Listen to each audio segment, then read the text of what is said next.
ಶರೀರಕ್ಕೆ ಬಳಲಿಕೆ ಸ್ವಾಭಾವಿಕ. ನಾನು ಅದೇ ಹೇಳಿದ್ದು, ನೀರು ಕೊಡುವುದು ಯಾರು ಇಲ್ಲ ಅಂತ. ನಾನು ಹೊರಡುವಾಗ 1000 ಮಂದಿ ಕಾಲಿಗೆ, ಕೈಗೆ, ತಲೆಗೆ, ಕಿರೀಟಕ್ಕೆ, ಅದಕ್ಕೆ ಇದಕ್ಕೆ ನನ್ನ ಪಾದ ಇರುವಾಗ ಈಗ ಯಾವ ಅಡುಗೆ ಯಾರು ಒಬ್ಬರು ಕಾಣುವುದಿಲ್ಲ. ಯಾಕೆ ಗೊತ್ತಾ? ಒಳ್ಳೆಯವರ ಜೊತೆ ಎಷ್ಟೋ ಮಂದಿಗೆ ಇರ್ತಾರೆ, ಕೆಟ್ಟವರ ಜೊತೆ ಒಬ್ಬರು ಇರುವುದಿಲ್ಲ. ಹಾಗಲ್ಲೂ ನೀನು ತಿಳಿಬೇಕಾದಷ್ಟು ಬಹಳಷ್ಟು ಇದೆ. ನೋಡು, ನಮ್ಮಲ್ಲಿ ಸಾಮರ್ಥ್ಯ ಉಂಟು, ನಮ್ಮಲ್ಲಿ ಸಂಪರ್ಕ ಉಂಟು, ನಮಗೆ ಆರೋಗ್ಯ ಚೆನ್ನಾಗಿದೆ ಅಂದ್ರೆ ಬಹಳಷ್ಟು ಮಂದಿಗಳಿದ್ದಾರೆ ದೂರದಿಂದಲೇ. ಬಹಳಷ್ಟು ಮಂದಿಗಳು ಬಹಳಷ್ಟು ಹೇಳ್ತಾರೆ, ಹೊಗಳ್ತಾರೆ. ಮನೆಗೆ ನಮಗೆ ಏನಾದರೂ ಆದರೆ ಒಬ್ಬ ವ್ಯಕ್ತಿಯು ಬರುವುದಿಲ್ಲ, ದೂರದಿಂದಲೇ ಅಯ್ಯೋ ಅವರಿಗೆ ಹಾಗಾಗಬಾರದಿತ್ತು ಅಂತ ಒಬ್ಬ ಕೂಡ ಅವನ ಸಹಾಯಕ್ಕೆ ಬರುವುದಿಲ್ಲ. ನೀನು ತಿಳ್ಕೊಂಡದ್ದು ಕಡಿಮೆ. ಎಂತೆಂತಹ ದಾನಿಗಳು, ಎಂತೆಂತಹ ಶ್ರೀಮಂತ ಹೃದಯವುಳ್ಳವರಿದ್ದಾರೆ ಎನ್ನುವುದು ನಿನಗೆ ಗೊತ್ತಿಲ್ಲ. ಯಾರು ಅನಾರೋಗ್ಯದಲ್ಲಿದ್ದಾನೆ ಅಂತಾದ್ರೆ ಅವನಿಗೆ ಬೇಕಾದಂತಹ ಚಿಕಿತ್ಸೆಗೆ ಬೇಕಾದಂತಹ ವೆಚ್ಚವನ್ನು ಕೊಡುವಂತಹ ವಿಶಾಲ ಹೃದಯಗಳು ನಮ್ಮ ನಾಡಿನಲ್ಲಿದ್ದಾರೆ ಎನ್ನುವಂತಹ ಸತ್ಯತೆಯನ್ನು ನೀವು ತಿಳ್ಕೊಳ್ಳಬೇಕು. ಗೊತ್ತಾಯ್ತಾ? ಅಯ್ಯೋ, ಅದು ಹೇಳಲಿಕ್ಕೆ ಕೇಳಲಿಕ್ಕೆ ಚಂದ. ನೋಡುವ ಒಬ್ಬ ಅನಾರೋಗ್ಯದಿಂದ ಬಿಟ್ಟಿರಲಿ, ಯಾರು ಕೂಡ ಹತ್ತಿರ ಬರುವುದಿಲ್ಲ. ನಾವು ಬಹಳಷ್ಟು ಮಂದಿಗಳನ್ನು ನೋಡಿದ್ದೇವೆ, ದೂರದಿಂದಲೇ ಅವರ ಬಗ್ಗೆ ಬಹಳಷ್ಟು ಮಾತಾಡ್ತಾರೆ, ಬಹಳಷ್ಟು ಹೇಳ್ತಾರೆ, ಕೊನೆಗೆ ಯಾರು ಹತ್ತಿರಕ್ಕೆ ಬರುವುದಿಲ್ಲ. ಕೆಲವರಿಗೆಲ್ಲ ಎಷ್ಟು ಕೊಟ್ಟು ಸಾಕಾಗುವುದಿಲ್ಲ. ಹೊರಗೆ ಹೋಗುವಾಗ ಬೈದುಕೊಂಡು ಹೋಗ್ತಾರೆ. ಅದಕ್ಕೆ ನೋಡು, ನೀನು ನಿನ್ನ ರಾಮ ದೊಡ್ಡವ ಅಂತ ಹೇಳಿದ್ದಿ. ರಾಮನ ವ್ಯಾಪ್ತಿ ಎಲ್ಲಿಯವರೆಗೆ? ಅಷ್ಟೊಂದು ಮಂದಿ ಕಪಿಗಳಿರುವಲ್ಲಿ ತನಕ ಮಾತ್ರ. ಮತ್ತೆ ಎಲ್ಲಿಯಾದ್ರೂ ಒಂದು ನಾಡಿನಲ್ಲಿ ರಾಮ ಮಾಡಿದಂತ ಉಪಕಾರ ಇಷ್ಟರವರೆಗೆ ಉಂಟಾ ಹೇಳು?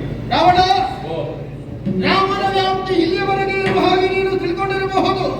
ಸೂರ್ಯರಶ್ಮಿ ಎಲ್ಲಿಯವರೆಗೆ ತಿಳಿದದು ಅಲ್ಲಿಯವರೆಗೆ ಅಯೋಧ್ಯೆಯವರ ಆಳ್ವಿಕೆ ಇದೆ ಎನ್ನುವಂತಹ ಸತ್ಯತೆಯನ್ನು ನೀನು ತಿಳ್ಕೊಳ್ಬೇಕು.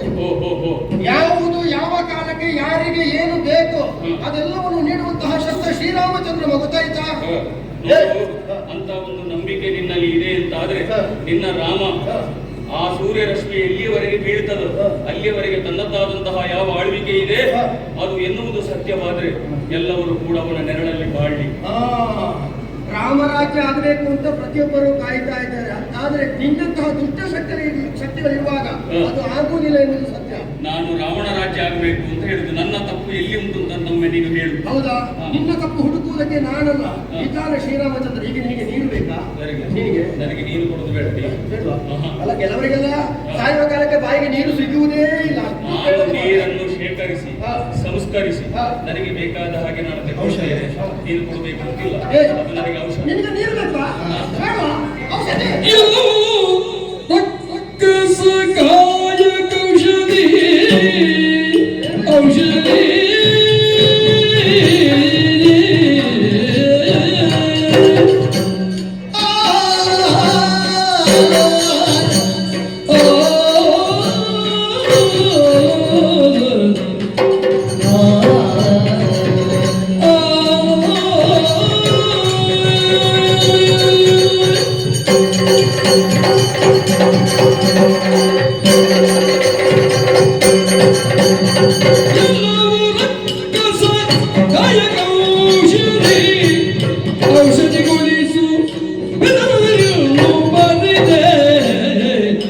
ಔಷಧಿಗೊಳಿಸು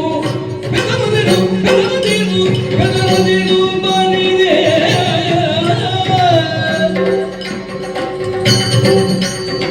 ಕೊಲ್ಲುವವರು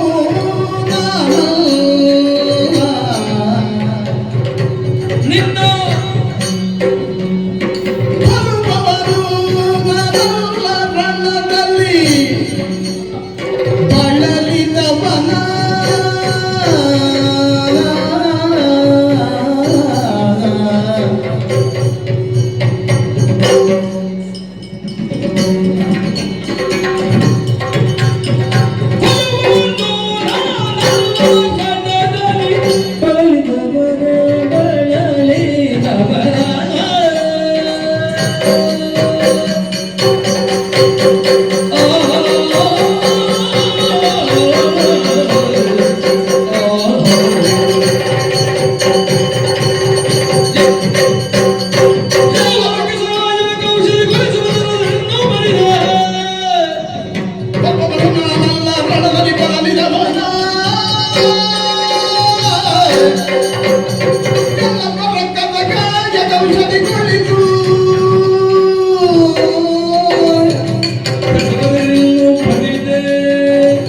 ಕೊಲ್ಲುವವನು ನಾನಲ್ಲ, ಕೊಲ್ಲುವವನು ನಾನಲ್ಲ,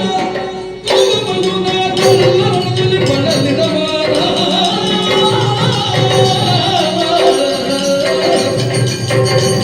ಗೆಲುವು ರಕಸ ರಕಸ ರಕಸ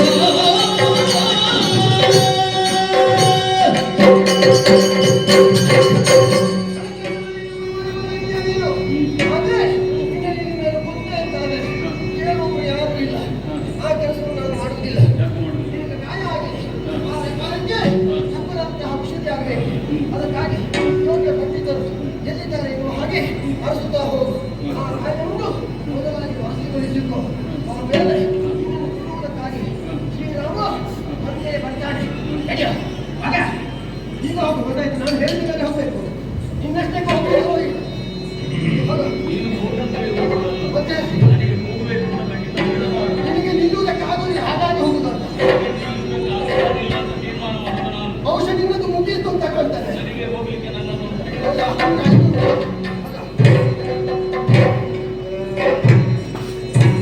ಅದಡಗಡಿದು ನಾ ಸ್ವಾಮಿ ದ್ರೋಹಿಗೆಯ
ಚೇತರಿಸಿಕೊಳ್ತಾನೆ ಎನ್ನುವ ಹಾಗೆ ನಾನು ನಿರೀಕ್ಷಿಸ್ತಾ ಇದ್ದರೂ ಕೂಡ ಲಕ್ಷ್ಮಣ ದೇವ ಹೇಳುವುದಿಲ್ಲ. ಹಾಗಿದ್ರೆ ಇಹಲೋಕದ ಯಾತ್ರೆಯನ್ನು ಮುಗಿಸಿದ್ದೇನೆ. ಶ್ರೀರಾಮ ಹಾಗೂ ಲಕ್ಷ್ಮಣ ದೇವರನ್ನು ನಮ್ಮ ಪ್ರಾಣಗಳ ಹಾಗೆ ರಕ್ಷಣೆ ಮಾಡಿಕೊಂಡು ಬಂದವರು ನಾವು. ನನ್ನ ಕ್ಷೇತ್ರದಲ್ಲಿ ಯಾವುದೇ ಒಂದು ತೊಂದರೆ ಆಗದ ರೀತಿಯಲ್ಲಿ ನೋಡಿಕೊಳ್ಳಬೇಕು ಆಂಜನೇಯ ಎನ್ನುವ ಹಾಗೆ ರಾಮನ ಮಾತು. ನಾನೀಗ ಸ್ವಾಮಿ ದ್ರೋಹಿಯಾದರೆ ಲಕ್ಷ್ಮಣನನ್ನು ರಕ್ಷಿಸಿಕೊಳ್ಳುವಲ್ಲಿ ನಾನು ಅಸಮರ್ಥನಾಗಿರುವೆ. ಆದರೆ ನಡೆದಂತಹ ಪ್ರಕರಣವನ್ನು ನಮ್ಮ ದೇವರಲ್ಲಿ ಹೇಳಬೇಕು. ಹೋಗ್ತೇನೆ ರಾಮ ರಾಮ.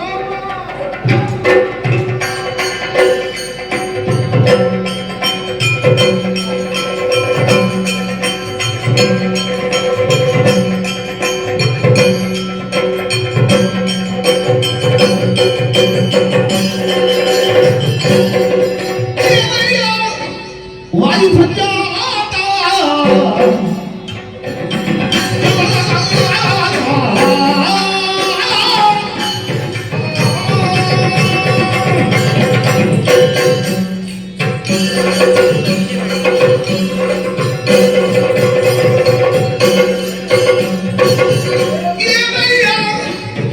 ವಾಯು ಸಂಜಾತ ಮಾನವಂತ ಖ್ಯಾತ ವಾಯು ಸಂಜಾತ ಮಾನವಂತ ಖ್ಯಾತ ಕಾಲು ಕುಲದ ಕೋಳು ಹೋಟ ಜನವ ಬೇಳೆಗೆ ಹರಿದುದೋರು ನಾನು ಬಂದ ಹರಕಿದ ಲಕ್ಷ್ಮಣಗೆ ಹರಿದುದೋರು ನಾನು ಬಂದ ಹರಕಿದ ಲಕ್ಷ್ಮಣಗೆ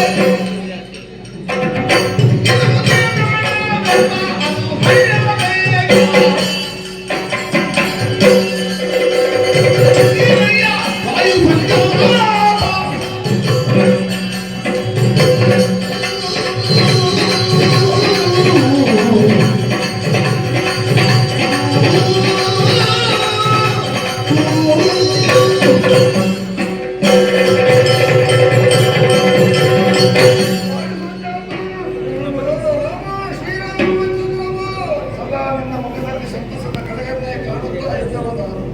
ನಡಕೆದಿರಾಗಿ ಹೋದವನಿಂದ ಜಯವನ್ನೇ ಸಾಧಿಸಿಕೊಂಡು ಬರುತ್ತಾ ಇತ್ತು.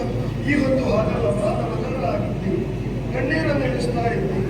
ಜೊತೆಯಾಗಿ ಬಂದಂತಹ ಮನನ್ನು ಕರ್ಕೊಂಡಾಗಿದ್ದಲ್ಲ. ಏನಾಯಿತು? ಯಾಕೆ ದುಃಖ? ಹೇಳಪ್ಪ. ಲಲಿಸಿ ಭೂಪಾಲ ಕುಲವರಿಯ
ಸಮಯದ ಅಭಾವ ಆದ್ದರಿಂದಲೇ ಸಂಕ್ಷಿಪ್ತವಾಗಿ ಹೇಳು.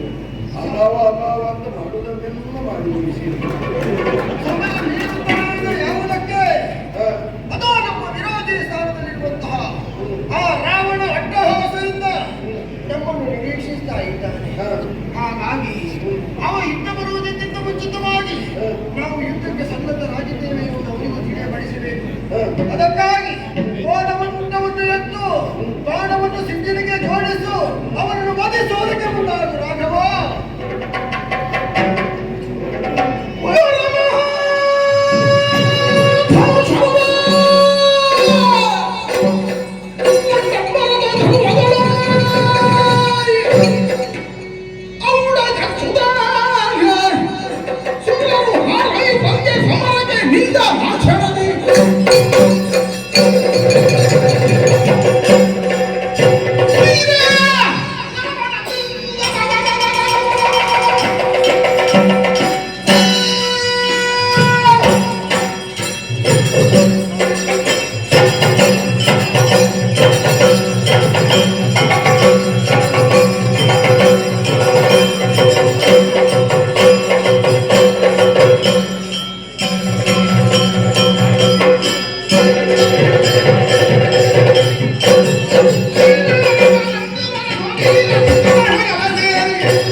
ನಕ್ಷತ್ರಕ್ಕೆ ಬರುತ್ತೇನೆ. ಹೊರಡೋಣ.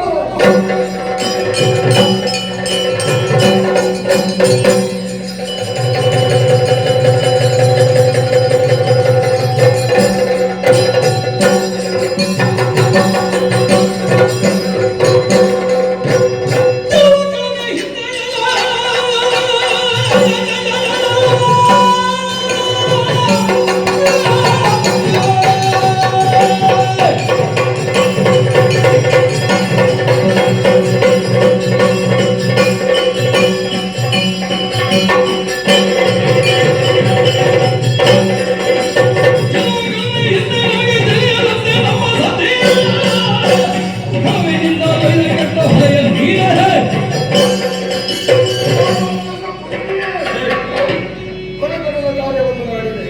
ನಾನು ನನ್ನ ವೇಳೆಯಲ್ಲಿ ನನ್ನ ಮಡದಿಯನ್ನು ಅಪಹರಿಸಿ ನಮ್ಮನ್ನು ದುಃಖಕೀಡ ಮಾಡಿಬಿಟ್ಟೆ. ಬದುಕುವುದಕ್ಕೆ ಅವಕಾಶ ನೀಡುವುದಿಲ್ಲ. ವಧಿಸ್ತೇನೆ.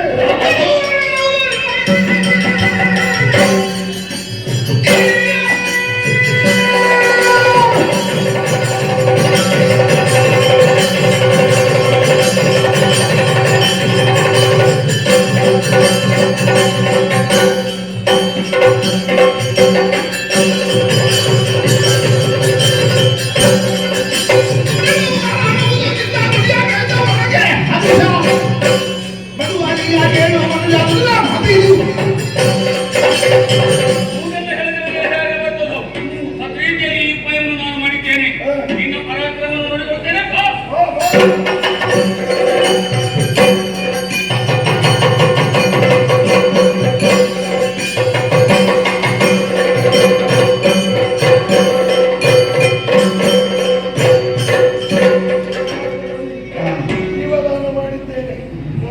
ಹೇಳಿಕೊಂಡು ಬದುಕಿಕೋ. ನೀನೇನು ಜೀವದಾನ ಮಾಡುವ ನಿನ್ನ ಅಗತ್ಯವಿಲ್ಲ ನನಗೆ. ಮೊದಲು ನೋಡಲಿ ನಿನ್ನ ಲಕ್ಷ್ಮಣ ಬಿದ್ದಿದ್ದಾನೆ. ನಿನಗೆ ಯಾಗ ಮಾಡಬೇಕಾದ್ರೆ ನೋಡು.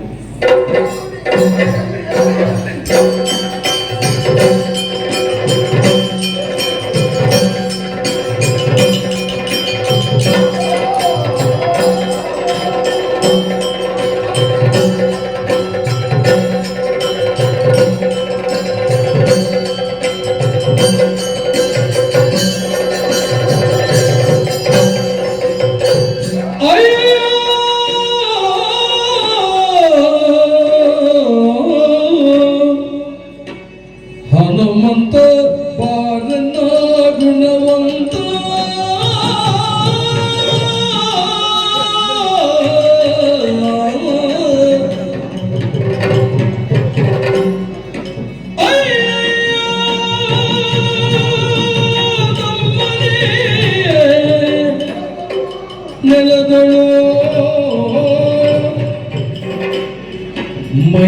ಮೈಯನ್ನು ಚಾಚಿದೆಯ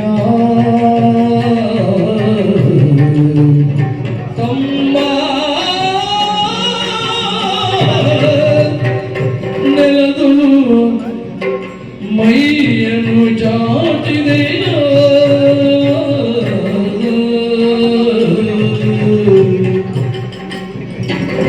ಗಮ್ಮಯ್ಯ ನಿದಾನಿದುದ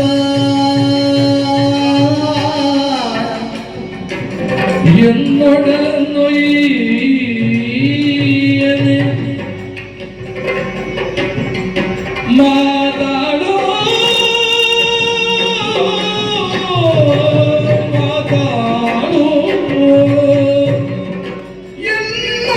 എന്നൊടലൊയ്യനെ ಮಾತಾಡು ಮಾತಾಡು ಮಾತಾಡು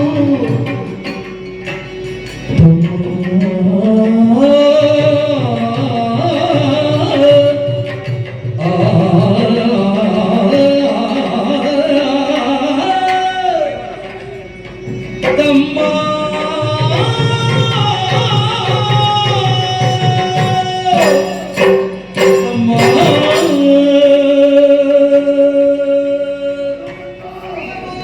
ನನ್ನ ಸ್ಥಿತಿಯನ್ನು ಬೇಕೆಂದಿಲ್ಲ. ನೆರಳಾಗಿ ಧಾವಿಸಿ ಬಂದಂತಹ ನನ್ನ ಅನುಜನನ್ನು ನಾನು ನಗರದಲ್ಲಿ ಕಳೆದುಕೊಂಡೆ. ಯಾವುದೇ ಸ್ವಾರ್ಥದ ಫಲಾಪೇಕ್ಷೆ ಇಲ್ಲದೆ ನಾನು ಸೇವಿಸಿದವ ಸೇವೆಯನ್ನು ಮಾಡಿದವ. ರಾವಣನನ್ನು ಸಂಹರಿಸಿ ನಾನು ಬರುತ್ತೇನೆ ಅಂತ ಹೇಳಿದಾಗ ದೇವಿಯ ಮಾತುಗಳನ್ನು ನನ್ನ ಕ್ಷೇತ್ರದಲ್ಲಿ ಈಗ ಆಗ್ತದೆ ಅಂತ ನಾನು ಭಾವಿಸಿರಲಿಲ್ಲ. ಇದನ್ನು ಕಾಣುವುದಕ್ಕೆ ನನಗಿನ್ನೂ ದೇವರು ಕಣ್ಣನ್ನು ಕಂಡನೆ. ಅಮ್ಮ ಹೇಳಪ್ಪ, ಮಾತಾಡುತ್ತಂದ ನೀನಿಲ್ಲದ ನಾನು ಅಯೋಧ್ಯೆಗೆ ಹೇಗೆ ಹೋಗಲಿ? ನಿನ್ನಮ್ಮನಿಗೆ ನಿನ್ನ ಮಾತನ್ನು ಹೇಗೆ ಹೇಳಲಿ? ಕಂದ ನಿನ್ನ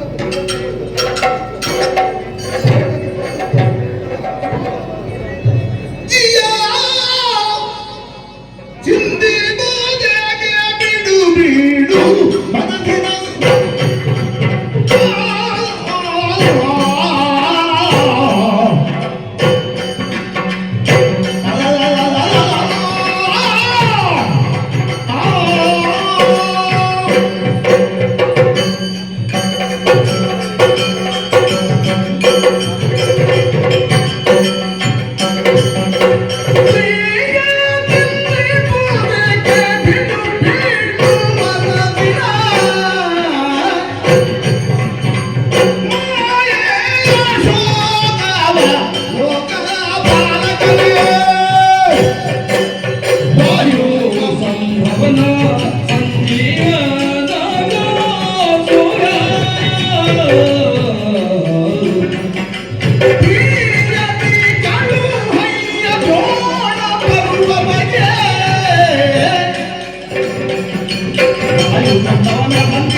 ರಾಮಚಂದ್ರ ತಮ್ಮನ ತಲೆಯನ್ನು ಕಡೆಯ ಮೇಲಿರಿಸಿಕೊಂಡು ಕಡಿತಾ ಇರುವೆ ರಾಮ. ಅವನ ಹರಿದಿಂದಲೆಂದೂ ಇಷ್ಟ ಇರುವೆ ರಾಮ. ಇಲ್ಲ ಇಲ್ಲ, ಲಕ್ಷ್ಮಣ ದೇವರು ಅಳಿಯುವುದಕ್ಕೆ ಸಾಧ್ಯವೇ ಇಲ್ಲ. ಆ ರಾವಣನು ಅವನನ್ನು ವಧಿಸುವುದಕ್ಕೆ ಸಾಧ್ಯವಂತೆ ಹೇಳುವುದು. ಆದರೆ ಕಣ್ಣಿಗೆ ಕಂಡ ದೃಶ್ಯ ಸತ್ಯ ತಾನೇ. ಎಂಥವು? ನನ್ನ ಅಪ್ಪ ಇಲ್ಲ ಅವನ ಜೊತೆಯಲ್ಲಿ. ಇದ್ದಾನೆ? ಇಲ್ಲ, ಹೋಗಿದ್ದಾನೆ. ಈಗ ಮೂರ್ಛೆಗೊಂಡಿದ್ದಾನಷ್ಟೇ. ಅವನಿಗೆ ಉಳಿಬೇಕಂತಾದ್ರೆ ಹೇಳ್ಬೇಕು ಅಂತಾದ್ರೆ ಇದ್ದಾನಲ್ಲ ನಮ್ಮ ಹನುಮಂತ, ಅವನನ್ನು ದ್ರೋಣ ಪರ್ವತಕ್ಕೆ ಕಳುಹಿಸು.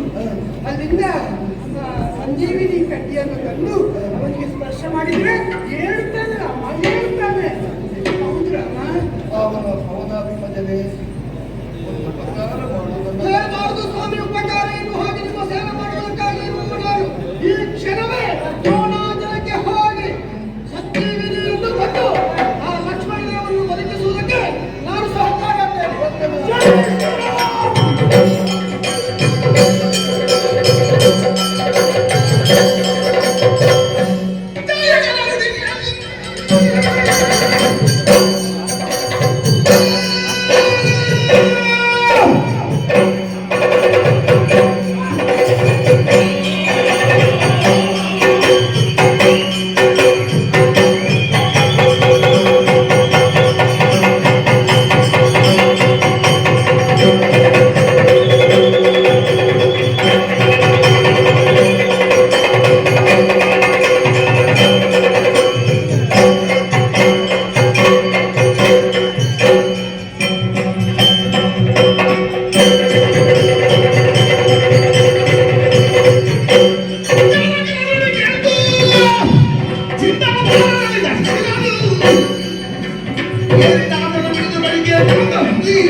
ಮನ ಮನ ಹಾರುವಂತಹ ಆ ಕಳ್ಕಂಡ ಸಂಜೀವಿಗಾಗಿ ಮುಂದಾಗಿದ್ದಾನೆ. ಈ ಕಾಲದಲ್ಲಿ ಬಾಳಿನಲ್ಲಿ ಯುದ್ಧವನ್ನು ಮಾಡಬೇಕು. ಹಾಗಾಗಿ ಇದ್ದಾನೆ ಯಾನವ ಕಾಲದಲ್ಲಿ ಅದರ ಕಡೆ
ಅಧಿಕಾರದ ಪರಿಧಿಯಲ್ಲಿ ಅವನಿಗೆ ಅನುಕೂಲಕರವಾಗಿ ವಹಿಸ್ತಾ ಇದ್ದೇನೆ.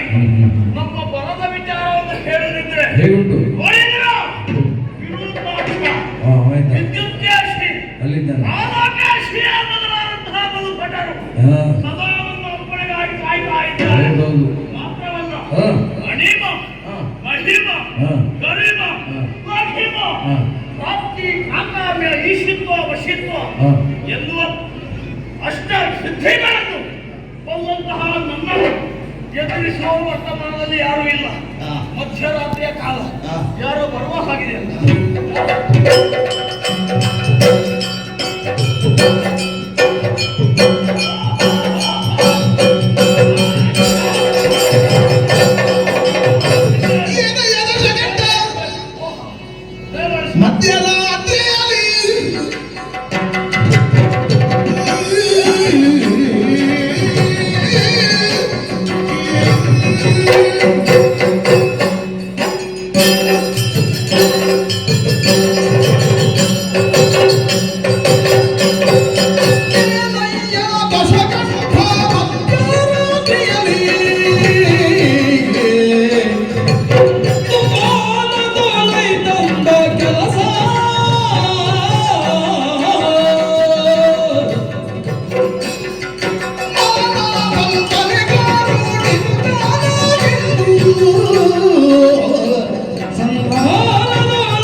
ಏನು ಕಾರಣ ಇಲ್ಲಿಗೆ ಬಂದೆ? ನಿನ್ನ ಮನದ ದುರ್ಮಾನಕ್ಕೆ ಏನು ಕಾರಣ? ಸಂಜೀವನ ತರುವರೆ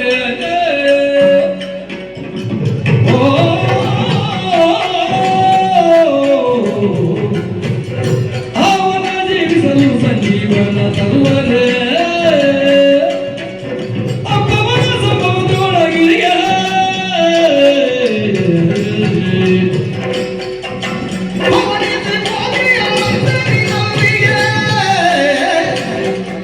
ಅಪ್ಪವ ಕಲಿತಲ್ಲಿ ಮುಂದಾಗಿ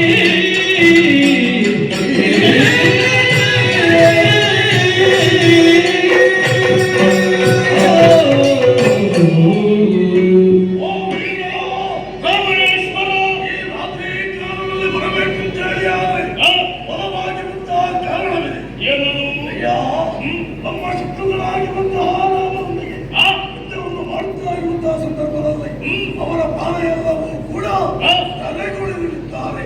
ಸಂತೋಷದ ವಿಚಾರ. ಈ ಕಾಲದಲ್ಲಿ ಹನುಮ ಎಂಬವ ಸಂಜೀವಿಯನ್ನು ತರುವುದಕ್ಕಾಗಿ ಮುಂದಾಗಿದ್ದಾರೆ. ಅವನ ವಧೆಯಾಗಬೇಕು.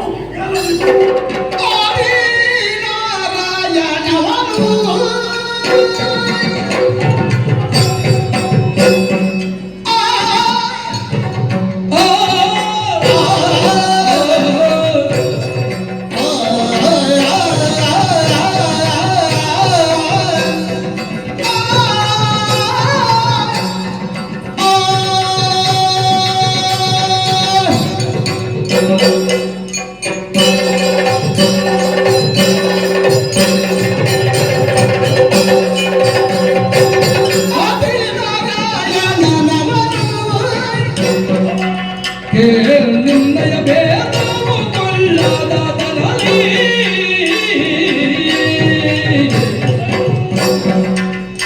ಮೇದಿನಿ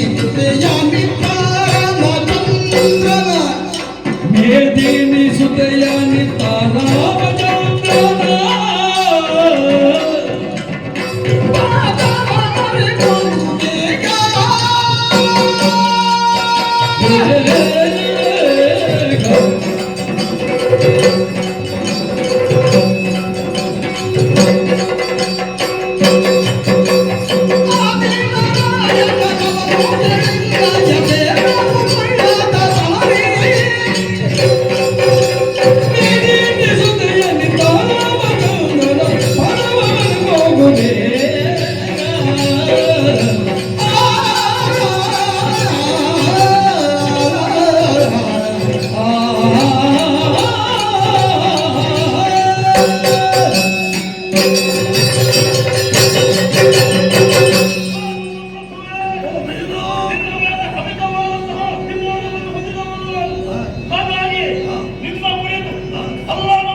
ಆದಿ ನಾರಾಯಣನೇ ಕರವೂಪಿನಿಂದ ಧರ್ಮೋದ್ಧಾರಕ್ಕಾಗಿ ಧರೆಗಿಳಿದಿದ್ದಾನೆ.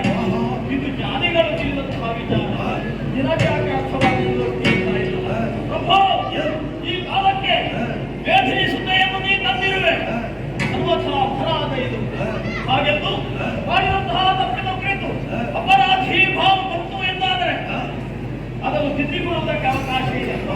ಸೀತೆಯನ್ನು ಕರಡಿ ರಾಮಚಂದ್ರನ ಪಾದಗಳಿಗೆ ಒಪ್ಪಿಸಿ ಆತನಿಗೆ ಶರಣಾದರೆ ನಮಗೆ ಬದುಕು ಇದೆ.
ಹಾಗಿರುವಾಗ ಹಿಂದಿಯ ಮಾತನ್ನು ಹಾಡ್ತಾ ಇದ್ದಿ ಸರಿಯಾಗಿ ಚಂದ್ರಹಾಸ ಕಡೆಗೆ ಪ್ರಯೋಗಿಸ್ತೇನೆ.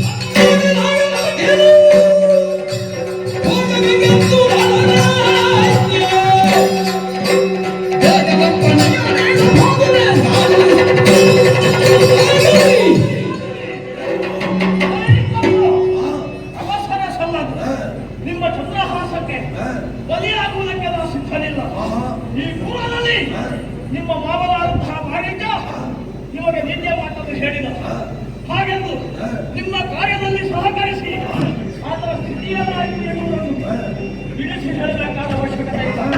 ರಾಮನ ಬಾಣಕ್ಕೆ ಹುಟ್ಟಿಯಾಗಿ ಹೋದ ನನ್ನ ಸ್ಥಿತಿಯು ಹಾಗಾಗಬಾರದು ಎಂದು ಕಾರಣಕ್ಕಾಗಿ ಒಂದೆರಡು ಮಾತುಗಳನ್ನು ಆಡಿದೆ. ಆದರೆ ದೊರೆಯಾದಂತಹ ನಿಮ್ಮ ಕಾರ್ಯವನ್ನು ನಡೆಸುವುದಕ್ಕಾಗಿ ನನ್ನ ಈ ಪ್ರಾಣ ಹೋಯಿಸುವುದಾದರೆ ಅದಕ್ಕಿಂತ ಹೆಚ್ಚು ಸಂತೋಷ ನನಗೆ ಬೇರೆ ಯಾವುದಿಲ್ಲ. ಅಪ್ಪಣೆಯನ್ನು ಕೊಡಿ. ಬಹಳಷ್ಟು ಸಂತೋಷವಾಗುತ್ತಾರೆ.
ಬಲಿಯಾಗಬೇಕಾದಂತಹ ಪ್ರಸಂಗ ಒಂದಿಷ್ಟರಲ್ಲಿ ತಪ್ಪಿ ಹೋಯಿತು.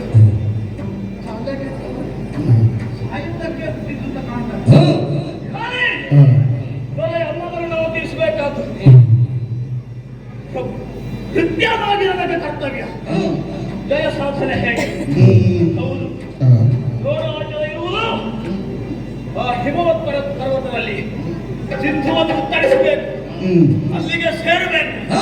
ಅಲ್ಲಿ ನಾನು ಮಾಡುವಂತಹ ಕಾರ್ಯ ಏನು ಮುಂದೆ ನಿರೀಕ್ಷಿಸಿ.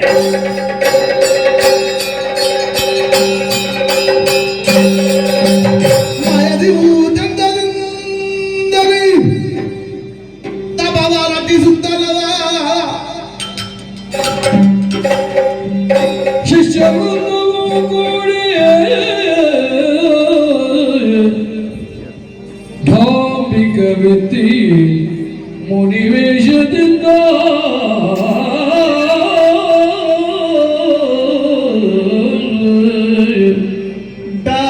ಡಾಂಬಿಕವನೆತ್ತಿ ಮುನಿವೇಶದಿಂದ ಸಮೀರ ಜಂಬಹನದರುಳು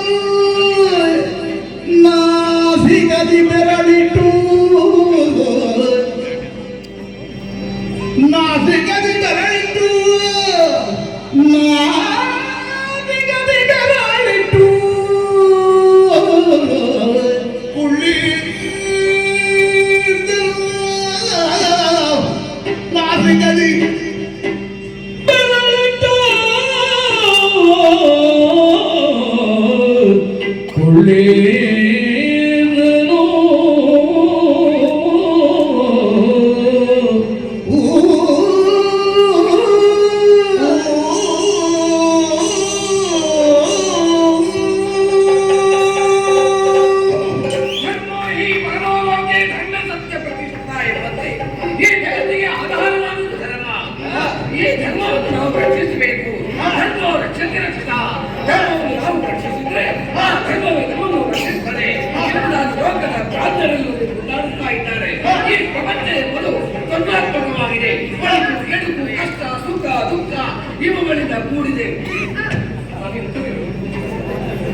ನನಗೆ ಅರ್ಥ ಆಗಲಿಲ್ಲ.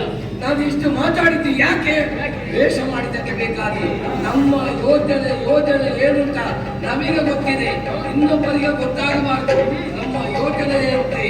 ಆತ ಈ ಕಡೆ ಬರ್ತಾ ಇದ್ದಾನೆ, ಅವನಿಗೆ ತಿಳಿಯದಂತೆ ನಾವು ಇಲ್ಲಿ ಧ್ಯಾನಾಸಕ್ತರಾಗಿ ಕುಳಿತುಕೊಳ್ಳೋಣ. ಹಾಗೆ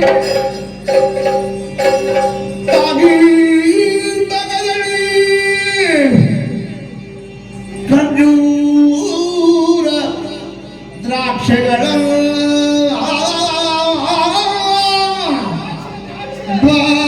ಬಾಗಿರ್ಪಕದಲ್ಲಿ ಖರ್ಜೂರ ದ್ರಾಕ್ಷಿಗಳ ಪೂಗ ಪುನ್ನಾಗ ಮೊದಲಾದ ವೃಕ್ಷಗಳ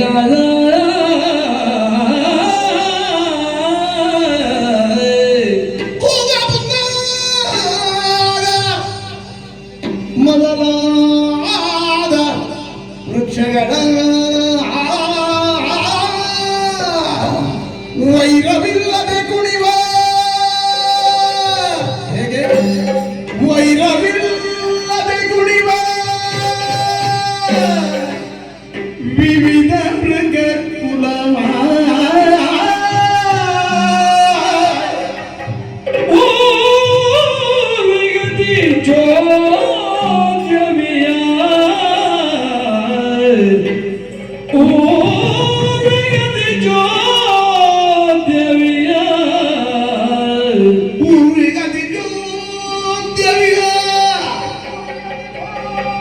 ಪಕ್ಷಿ ಸಂಕುಲವು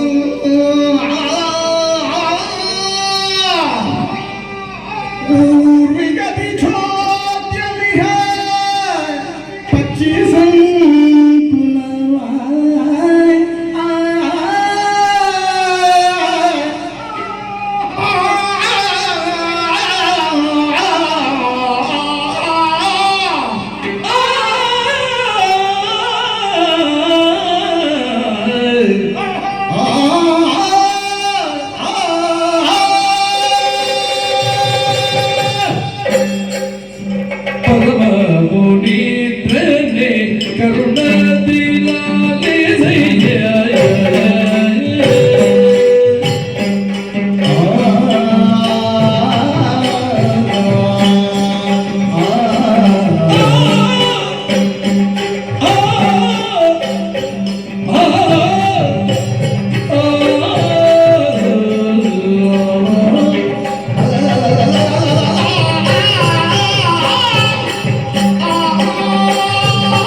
ನೀವು ಮಾತ್ರ ಹೀಗೆ ಮಾತಾಡಿದ್ರೆ ಇವರೆಲ್ಲ ಯಾರು?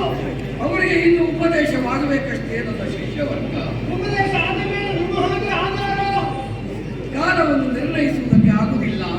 ನೋಡಿ, ಮಹಾತ್ಮರಾದ ಸಂಬಂಧಗಳ ದರ್ಶನ ಎನ್ನುವುದು ಇದು ನಮ್ಮ ಪಾಲಿಗೆ ಯೋಗ ಎನ್ನುವ ಹಾಗೆ ಭಾವಿಸಬೇಕು. ನಾವು ಆವಾಗ ದರ್ಶನ ಕೊಡುವುದಿಲ್ಲ. ನಿಮ್ಮ ದರ್ಶನ ಯಾವಾಗ ಯಾರುಂಟು ಸ್ವಾಮಿ? ನನಗೆ ಮನಸ್ಸಾಗುವಾಗ ದರ್ಶನ ಕೊಡುವುದು. ಒಂದು ವೇಳೆ ಬಿಟ್ಟು ಉಂಟು ಅಂತ ಎಲ್ಲ ಏನು ಮಾಡ್ತೀರಿ? ನಾವು ಕಣ್ಣು ಮುಚ್ಚುವುದು, ಜ್ಞಾನಾಸಕ್ತರಾಗಿ ಕುಳಿತುಕೊಳ್ಳುವುದು. ಸ್ವಾಮಿ, ಓ, ನೀವು ತ್ಯಾಗ ಮಾಡಿದವರು ನೀವೇ ಎನ್ನುವುದು ಅರ್ಥವಾಯಿತು. ಸರ್ವಸಂಗ ಪರಿತ್ಯಾಗಿ, ನಿಮ್ಮ ಉದ್ದೇಶ ಏನು? ಲೋಕ ಕಲ್ಯಾಣ. ಆಮೇಲೆ ಉಳಿದ ಸಮಯದಲ್ಲಿ ನಿದ್ದೆ, ಯಾರನ್ನು ನೋಡಬೇಕು ಅಂತ ಆಸೆ ಉಂಟು ನಿಮಗೆ? ಭಗವಂತನ ಕಡೆ. ಓ, ಹಾ. ನಾನು ಈ ದಾರಿ ಮುಂದೆ ಸಾಗುತ್ತಿರುವಂತಹ ಸಂದರ್ಭ ಹಾ. ಅಕ್ಕರೆ ನಿಮ್ಮ ದರ್ಶನ ಮಾಡಿ ಹಾ. ಓ, ಮತ್ತೆ ಆಂಜನೇಯ.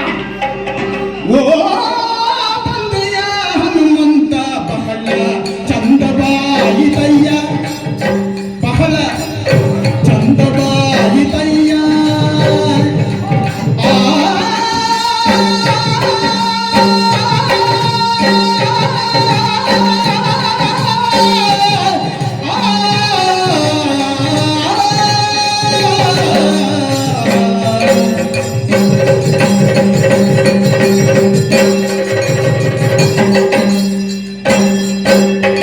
ಬಂದೆಯ ಹನುಮಂತ ಬಹಳ ಚಂದವಾಯಿತಯ್ಯ, ಚಂದವಾಯಿತಯ್ಯ. ಮುಂದೆ ಮುಂದೆ ಕೇಳವ ತಂದಿವೆ ಕೊಳ್ಳಯ್ಯ,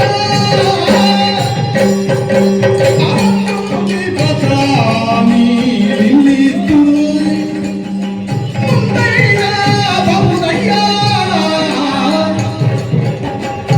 ಎಂದು ಕಂಡು ಮನಗಾನಂದವಾಯಿ